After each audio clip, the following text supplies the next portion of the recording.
Good morning, everyone. I welcome you to the Thursday, November 9th, 2023 Public Works, Tumwater Public Works meeting. And the first thing we have is our roll call. And I'd like to show that we have Councilmember Althauser and Councilmember Schneider and myself, Councilmember Swarth out here. And so, wow, we just jumped right into it this time. No minutes, you guys. So here we go. So we're going to take it away, Troy. We'll be hearing about resolution number R 2023-011, the 2024 fee resolution. Good morning, Troy. Good morning. There I am. I didn't realize I was first on the docket. Okay, good thing I'm prepared. So I'm going to share my screen here.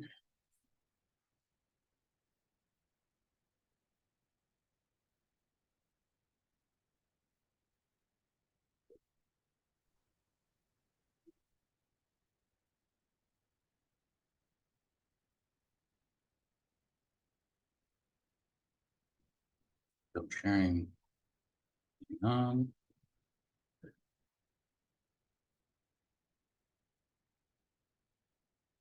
Are you seeing that in not really in presentation mode? Or are you seeing presentation? We're seeing it. Presentation mode. It's presentation mode. Yeah, oh, that's okay, good. Okay. The confusion of having two screens. Okay, well, good morning and thank you, everybody. So this isn't a super long presentation, but today we are going to go over, if I can advance the slide. There we go. We'll have just a very brief background about the fee resolution, go through some of the highlights of the proposed changes, and then we'll get to everybody's favorite slide, which is the comparison with our neighboring cities. Talk about next steps and the recommendation. And so we will jump right in here. So this is an annual process. As you know, we do this every year. And this involves all city departments. Pretty much every department has some sort of fee in this, and of course, some more than others. We kind of take the approach of having small incremental increases rather than, if we only did this every 5 years, it would end up being very large increases, which I think is more of a hardship to our residents. And the increases are generally planned well ahead in the capital facilities plan for a lot of these, and they're necessary to keep up with inflation, and also specifically for the utilities, we need to save for future capital projects as well. So some of the highlights in table 1, actually no fee increases there, just some clarifying language on a couple things. Table 2, some changes to the appeals, a transportation impact fee going up under 3%, and then a new section on the drainage manual. In table 3, some changes to some energy codes, one new fee for a certificate of occupancy for a business, and then just some minor housekeeping items. In table 4, just a few increased fees to keep up with current rates, and then the connection fees to the water and sewer system going up 3% for water and 2.8% for sewer, and that's one of those that's planned far ahead in the capital facilities plan. Table 4, we have a new fee for these are for false alarms for fire. So if you're of an age like I am, you remember in school this neat little red thing that you could pull and break the glass. And so there's no charge for a first false alarm. A second false alarm is $25, and that's no change from the prior year. The change is the third false alarm gets pretty steep. And that dollar amount of that fee is per the recommendation of the Washington State Association of Fire Chiefs. I think I got that acronym right. And then table 6 for recreation, just a housekeeping item there. The utility rates. So the lot portion for sewer is going up 3.5%. That's rate is determined by lot, not by us. A few minor fee changes to some things. We added some language in there about the Lifeline program. If you were not familiar with the Lifeline program, it's actually a great program that we have to benefit low-income seniors and or any low-income resident with a disability. And it's a 50% discount on utilities. So a really great thing. We're always trying to think of ways to bring more awareness around that program, because if people are in that category, they should be taking advantage of it. So I don't know how many residents go through and read all these fee tables, but we thought it'd be good to add some language in there just to call it out. And then the increases for water, storm and sewer, 4.8, 8.5, and 5.8 respectively. And everyone's favorite slide, the comparison with our neighbors. So as you can see, we are significantly below both Olympia and Lacey. With the increased fees in 2024, our fees are going up $5.79 a month. Their fees more than for Olympia's $15.58 more than Tumwater, and Lacey is $20 a month more than Tumwater. So take this opportunity to pause and just see if there are any questions. Seeing no Councilmember Swarthout.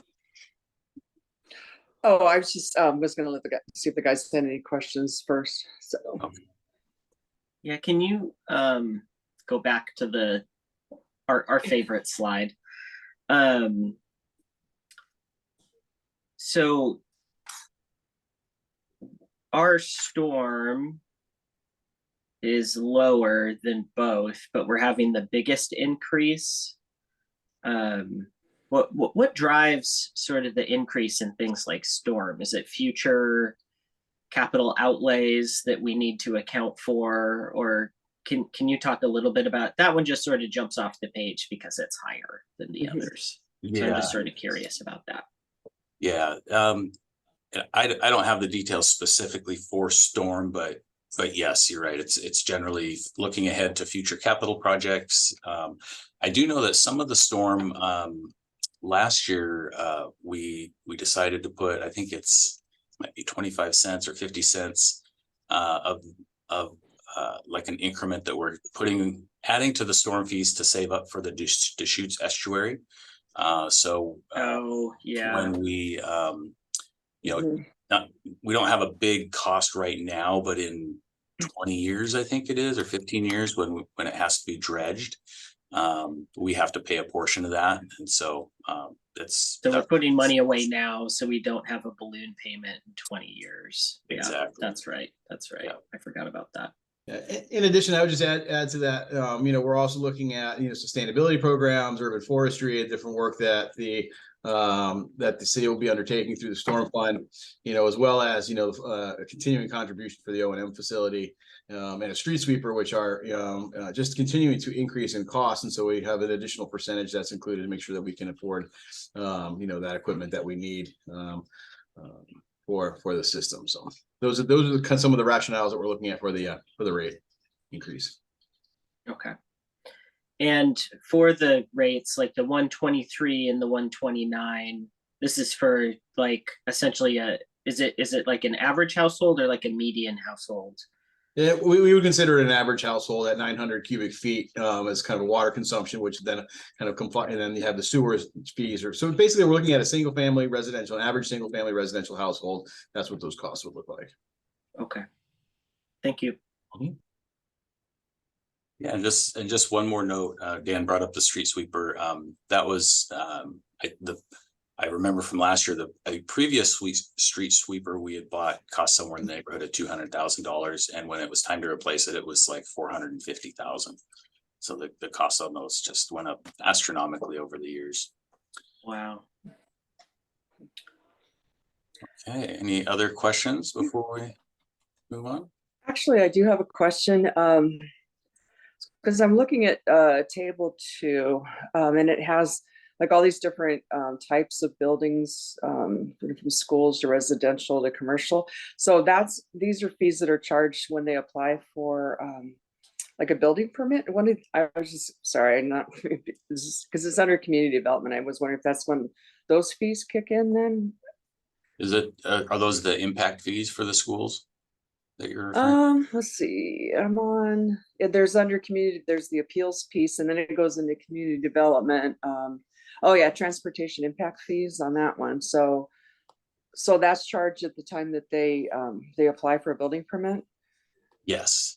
Yeah, so Okay. yeah, when they, depending on what's being built, obviously a single family residence is a lot less, but if it's say a huge apartment complex that's going to add a lot of residents in one parcel, or a big business or something, there's calculations for the impact that's going to have on traffic that we're going to need to mitigate for, as well as the increased demand on the school system. And so, yes, those are collected at the time the building permit is issued. And then the conceivably school- they, Oh, sorry, go ahead.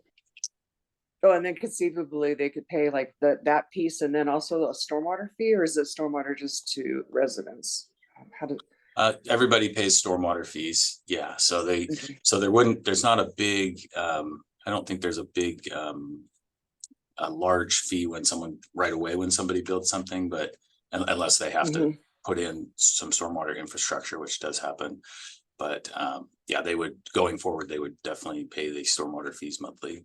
And that's based on impervious surface area. So, again, a single family residence pays a lot less than a big retailer with a large asphalt parking lot. So that parking lot is something that's calculated into the stormwater fee. And I did see where the Tumwater fees for Tumwater School District went down, but I think we're a little bit more for Olympia. So I was just surprised that something actually went down. So Yeah, once in a while that does happen. And the impact fee for the schools, that's one where the school tells us how much it needs to be. yeah, that's interesting. Okay. Yeah. Okay. So next steps, if this is approved by the committee today, this will be moved to the November 21st consent calendar for adoption. And then the new fees become effective January 1st, 2024. And the recommendation before you today is to recommend resolution 2023-011 be placed on the consent agenda at the November 21st, 2023 City Council meeting. So with that, I will stop sharing. And oops. There we go. So we can see everybody. Right. Gentlemen, so we have a recommendation before us. Do we have any more questions for Troy or anyone? Oh, okay. All right. So we have someone so we can do a motion to recommend. I move we recommend I don't have the language up in front of me, the fee schedule as presented. Is that adequate, Troy? You're muted, We have a second. but it looked like you said yes. Yeah, I'm not an attorney, but I think so. Okay, and I'll second that. All right. Oh, okay. All those in favor say aye. Aye. Aye. All right. Okay, we'll see this again on the 21st. Thank Troy. All right, moving right along. We are on our next one, and it's for the service provider agreement with RH2 Engineering's Incorporated for the Brewery Wellfield Development Project Amendment 2. Good morning, Patrick. Good morning. Thank you for letting me present today. Let me start sharing my screen.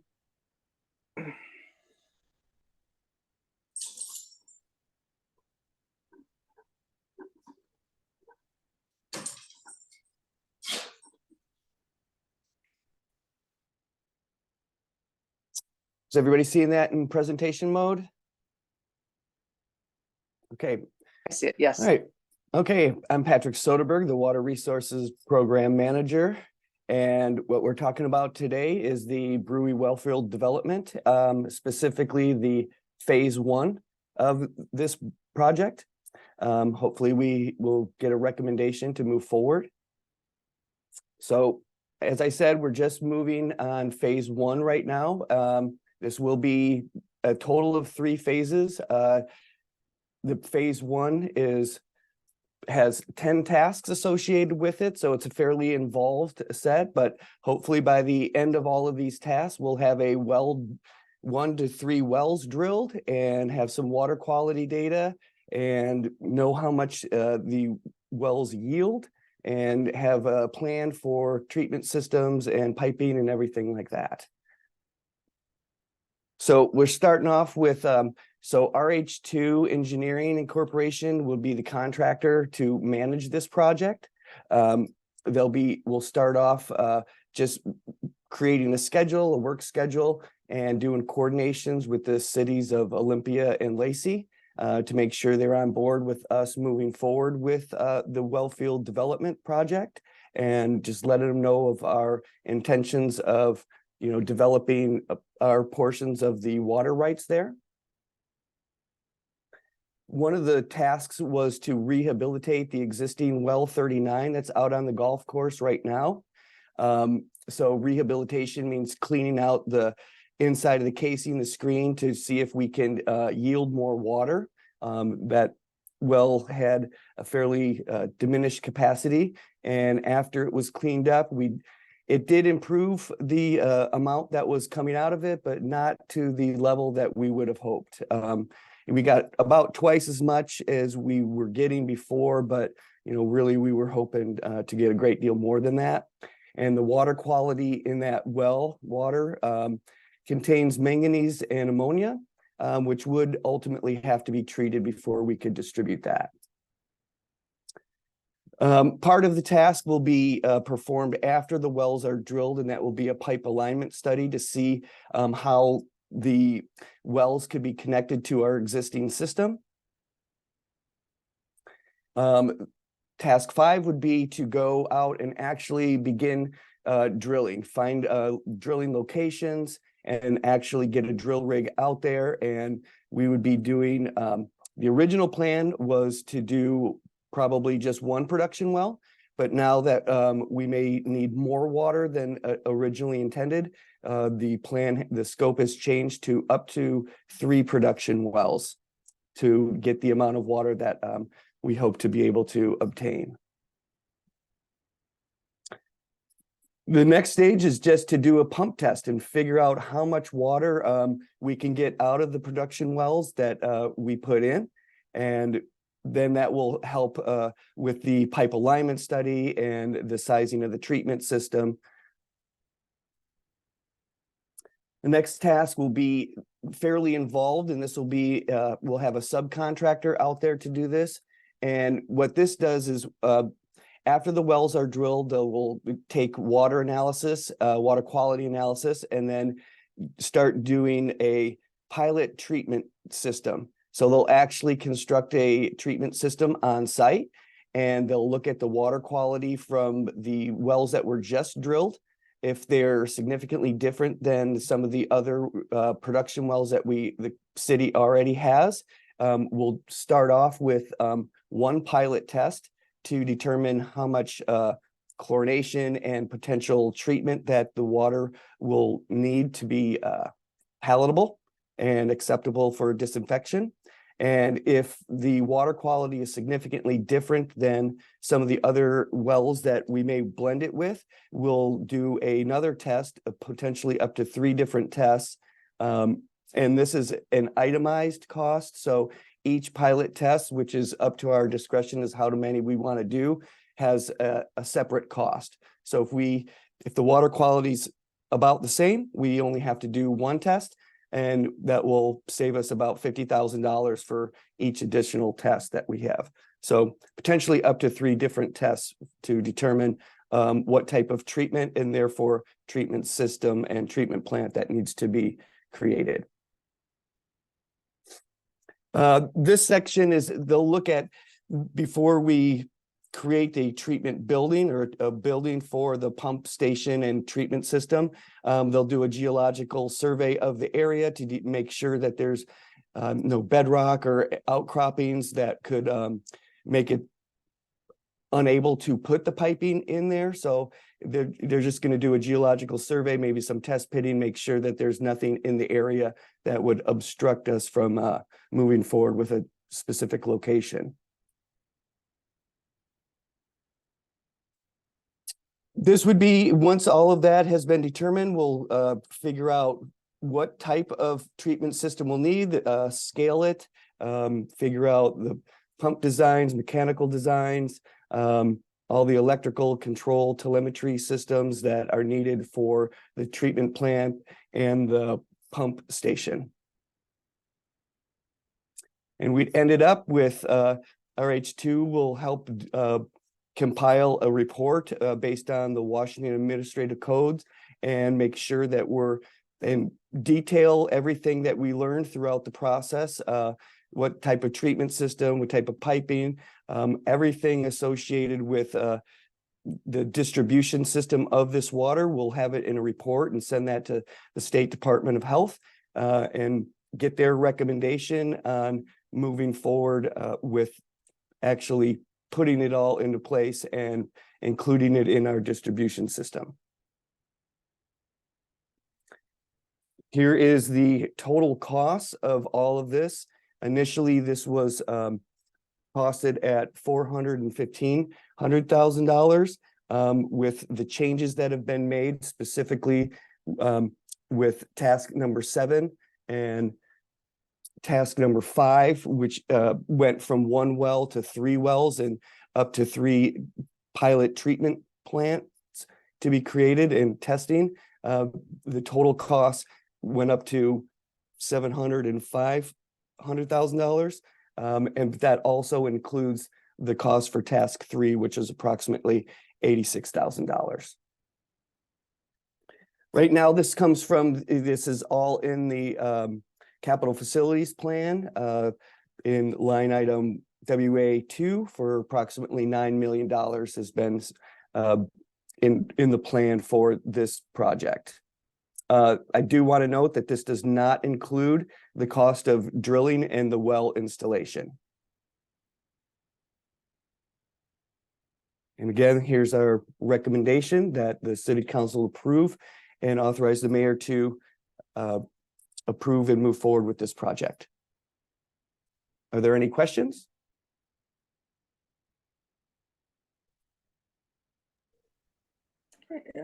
Can't see my teammates yet, so. Oh, do you want me to stop sharing or do you want me to leave the recommended action up? Let's see. Do the guys have questions? Do you have questions for Patrick? I Go ahead, don't have Michael. questions, but I was going to say to leave the slide up so that we can read the language in a sec. Yeah. Okay. Thank you. So I was looking at so it looks like that we're extending the contract until January of 2026, because I had written note. I just had a question about the approximate timeline that we're looking at trying to get this accomplished then. Well, we'll I'm have very 2 years. sorry. I'm very optimistic. I would hope that we could get a drill rig out there maybe in a year and a half. So maybe the end of next year, early 2025 would be fantastic. And can you remind me again, just getting drills out there, the Brewery well field is the one that's located down in the golf course area? Is that where we're looking at again? That is correct. Okay. And then I was curious about we're going to send piping across to the Deschutes River to connect. So Well, and that will be part when they do Potentially. when they do the pipe study and when they do the geological survey for the treatment plant and where the wells end up being drilled, will determine whether or not we're on one side of the river or the other. And so if we do have to cross the river, the pipe realignment study will evaluate how to get across the river. Okay. All right. Okay. This will be a big project. So. All right. We have a recommended action before us. I can go ahead and read it again. The recommend the city council approve and authorize the mayor to sign the second amendment of the service provider agreement with RH2 Engineering Incorporated for the Brewery Wellfield Development Project. Do I have a motion to So recommend? moved. Okay, then I'll second that. Okay. All right. So all those in favor say aye. Aye. Aye. Aye. All right. Thank you, Patrick. We'll be Thank you very moving this one much. ahead. Appreciate it. All right. We're scooting right along, and let's see. So our next item up will be the service provider agreement with Skillings Incorporated for the golf course parking lot stormwater retrofit design and permitting project amendment 1. And I understand that we have Meredith Greer up this morning. Good morning, Meredith. And go ahead, Dan, you go ahead and start. Well, good morning, council. So the continuation of the project you've heard before, related to the redesign and retrofit of the golf course parking lot. I know we also have Chuck Denny with us today. So if there's any particular questions about the parking lot project that Meredith does not answer, both Chuck and I can be available for you there too. So I guess without any further ado, we'll turn it over to Meredith, and she'll kind of walk you through what the amendment is covering. Take it away. Thank you, Dan. Good morning, everyone. Like Dan had mentioned, I'm here today to cover kind of updates to the golf course parking lot project. And I promise the most painful part of this whole presentation is the length of the title. But I'm going to kind of dive right in, and if you've got any questions, feel free to let me know. I know I brought this project forward, I think, about this time last year. So I'm hoping to provide a little bit of updates, but we're going to kind of go back through and a little bit of background on this project. So this project is really looking at and focused on the golf course parking lot. Why this is a focus is that it's kind of the nexus of a lot of different goals that the city has. So one is the current parking lot right now is older, it's outdated, it has a less than ideal layout for folks who are using the golf course or river's edge. In addition, from a water resources perspective, there's no stormwater treatment for any of the runoff that's currently on site. As we're learning more about chemicals and stormwater and tire particulate, it's becoming more and more evident that areas that have really high traffic of cars can create really kind of deadly stormwater runoff for certain types of salmon because they're having to interact with all those chemicals.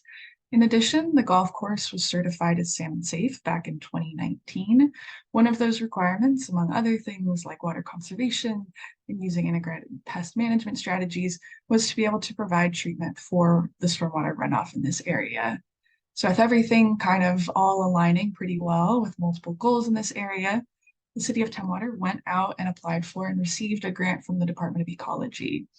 Tumwater officially was awarded funding on July 1st of 2022, the idea being that ecology would cover about 50% of the cost to design and construct some stormwater treatment in this area. Now, originally, the grant agreement was running through January of 2024. Since we haven't actually done any construction on this project and we're needing to push that a little bit more, we'll be seeking kind of a 1-year grant extension from the Department of Ecology to push that until 2025. Why we're coming back with some updates and why we haven't kind of made as much progress as we thought is that as we were going through the process of looking at retrofitting the parking lot, it became pretty clear that some of the parking lot would need to be torn up to redo some of the stormwater piping. And ultimately, when we think about if we're going to be doing a large amount of work at the golf course, are there any other things we'd like to include? And after conversations with Chuck in the Parks Department, it's determined that it would be awesome if we'd be able to kind of redesign the entire parking lot if we're spending time, effort, and money in this area. So what I'm kind of presenting today is rescoping things that are going to be included in this kind of new update.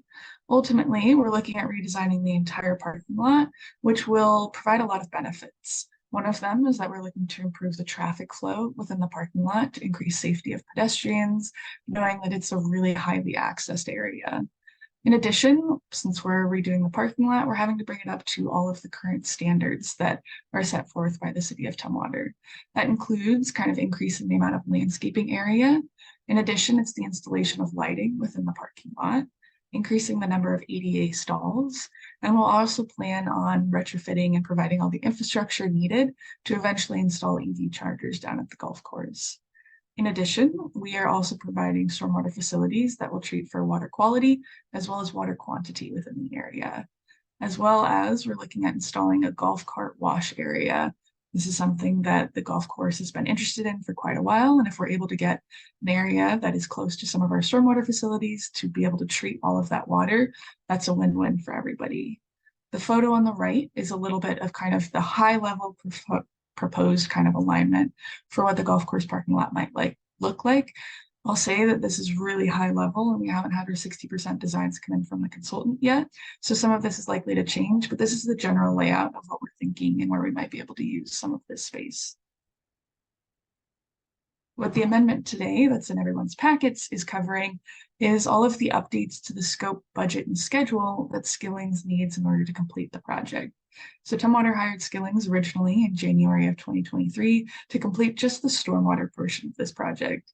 As we've expanded to an entire parking lot redesign, we've asked them to increase their scope for what it would cost for them to be able to do all of that work. So the amendment is covering a budget increase of about $100,000 to help cover the additional design and permitting needs. And all of this puts us on a schedule to ideally be going to construction next year. So design work is underway right now. Skillings anticipates being able to send over designs for review by the City of Tumwater, as well as the Department of Ecology, since they're funding part of this project, in December of this year. And then the goal is to be able to get this construction done during the summer and fall of next year, 2024. I know that there's a recommendation that I'll probably turn it back over to Dan to make, but I'm also happy to answer any questions that anybody might have about this project. Thanks, Meredith. Appreciate you leaving that up on the screen there. So yeah, with the ask is City Council approve, recommending the City Council to approve and authorize the mayor to sign a service provider agreement with Skillings Inc. for the golf course parking lot retrofit and design and permitting for project amendment number 1. I have a question before that, Dan. Mhm. And I guess this is directed towards Meredith. First of all, I have a comment. I think it's great that we're going to come up with a golf cart wash area, because the area they have now is right next to the restaurant and it's really in a muddy, pitty, wet area, which is really kind of funky. So kudos for that. So my question is, you mentioned redesigning the parking lot and increasing ADA parking stalls. Are we also adding more parking spaces for the general public as well? We are still trying to figure out the exact alignment of how the parking lot is going to look, where we're going to have entrances. Ultimately, our goal is to maintain as many parking spaces as we can, knowing that it's a kind of, the parking lot is highly used, it fills up pretty quickly. However, with some of the requirements for increased landscaping spaces, I do anticipate that we might lose a couple of stalls. We're kind of going in and figuring out if we're able to increase the number of compact stalls. So ones that are a little bit smaller that would allow us to have, you know, a few more parking spaces versus what the actual use and the types of vehicles we have down there. We're trying our best to get everything that we can within the area while meeting current standards, but I think we will end up losing 2 to 3 parking stalls down there. Okay, thank you. I have a question too. So eventually, current Tumwater Valley Drive will become parking for the Craft District project. Will that also have stormwater fittings on it in a similar fashion, since there will also be increased parking along the river on that street too? My second question is if that will be open around the same time that this construction will happen, so that there can be a little bit of overflow if this is disruptive in kind of peak season of the golf season. You want me to do that? I was gonna say, I saw Chuck Yes, on there, so awesome. go take that one, Chuck. The stormwater for the trail section that's in front of the Craft District has water treatment on site. It's just it's a sheet flow into a swale before it goes down the hill into the river. So separate system. As far as timing on that, we had hoped to have that developer complete that. It's his responsibility to build that trail for us as we've designed it. We had hoped to have him do that this last summer. That didn't work out. It is tied to the closing of that section of Tumwater Valley Drive, that trail has to be complete before the new road goes in and opens and Tumwater Valley Drive gets closed. So my last discussions with him is it's a next summer project. So the two might align. But yeah, I can't say for sure right now. I would highlight to you guys that this is going to be a tremendous impact on the business of golf. But there's really Yeah.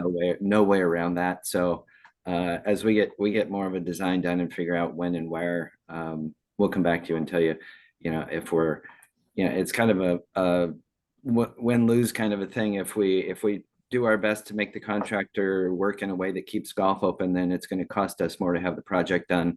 If we let the contractor come in and just rule the area and do it as fast as he can, then we'll lose golf revenue. So we'll come back with a plan when we get Thanks. I had a question looking at the map too. So I was wondering, is it, when she was showing the map about where the swells are going to be added? Oh, I'm sorry. Do you want to? That one. So it looks like one of the stormwater facilities. Is that on the little putting green there? Yes, Where the golf in- cart, the wash thing is? So that'll be a new thing, adding a swell there?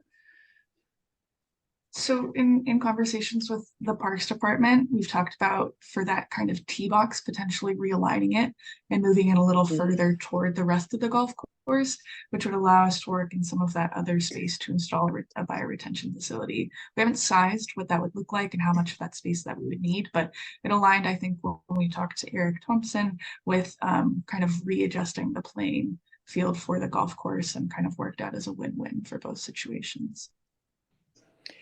And then is it, I see the part where, is it just the specific parking lot that's in front of the restaurant, or does it extend off to the right there? Where that proposed stormwater, does that include that side of the parking lot as well, or is it just in front of the restaurant?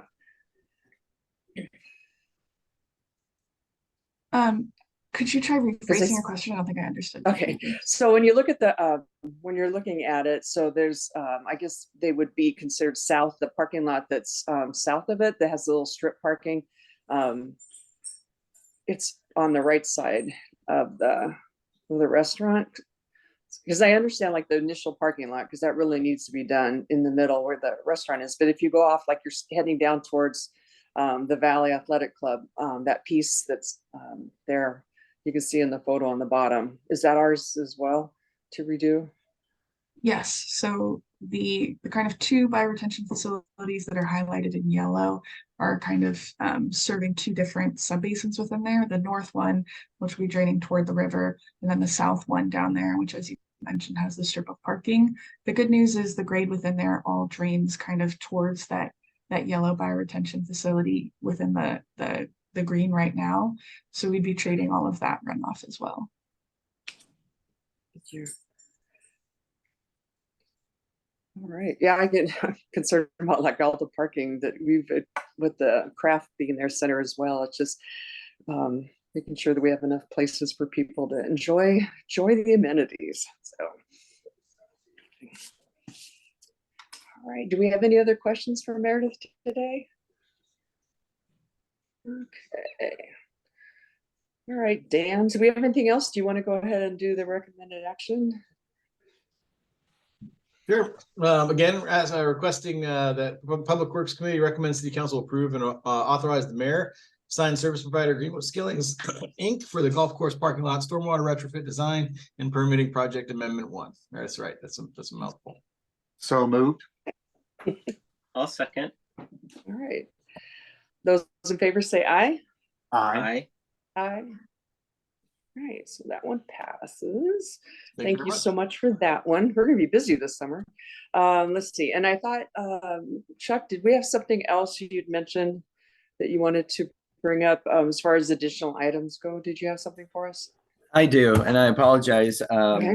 I have a public works contract for the Brewmaster's House, which is formerly the Henderson House, the Brewmaster's House, repair and renovation. I remember that house was a victim of arson at the beginning of 2023. And we have been working since then on making repairs and renovating and taking care of all the damage that was done there. The house remains closed and we're maybe halfway done with the repairs to that facility. What we did initially, because it was arson, there were security issues, there were structural issues, access issues. We came to city council and the council declared an emergency, waived the bidding requirements for the project so that we could get going right away, get someone in there and start working on the house. So we have done that. We have spent about $178,000, and this is an insurance project, so it's not general fund money. $178,000, and what's happened so far is that we've secured the house. Everything in the house has been removed, and if you had been in the brewmaster's house, you can imagine the amount of stuff that is. So everything has been taken out of the house, from the photo archive to all of our furniture, just you name it. The house is stripped down to the bare wood of the walls. All the wallpaper, walls and ceilings have been removed, 4 or 5 layers worth. Most of the house has been painted and sealed from smoke damage. And fortunately, it looks like we're not going to have to go further into the walls to deal with the smoke damage. We may be able to just seal it and re-wallpaper. So we've gone in, we've done the initial remediation work. We've worked with our insurance carrier and the state, our historic commission, and our contractor to get to where we are. And now we're entering the second phase where they're actually going to start putting the house back together. That's a new public works contract to do that, a contract in the amount of $268,606, $5,000 of which is our deductible. And the rest is paid through our insurance, about $264,000 from our insurance carrier. And that will bring the house back up to the point where we can have the public in it again. They will finish the wall coverings, they'll repair the back porch and the back storage area, which was mainly where the fire was. All new wallpaper, all of our items will come back either cleaned, ozoned, or somehow disinfected in a way that they don't smell anymore. We'll be refinishing all the floors in the house, changing some lighting, and really, when we get it all back together, it's going to be a far better facility than it was at this point last year before the arson. So there's a positive and a shining light at the end. We're going to end up with a house that's up to code, both electrically and functionally. So we're happy about that. There's some good changes being made. But as we looked at entering into this next contract to finish the house this week, it kind of dawned on us, hey, it's been 10 months. We're not really in an emergency anymore.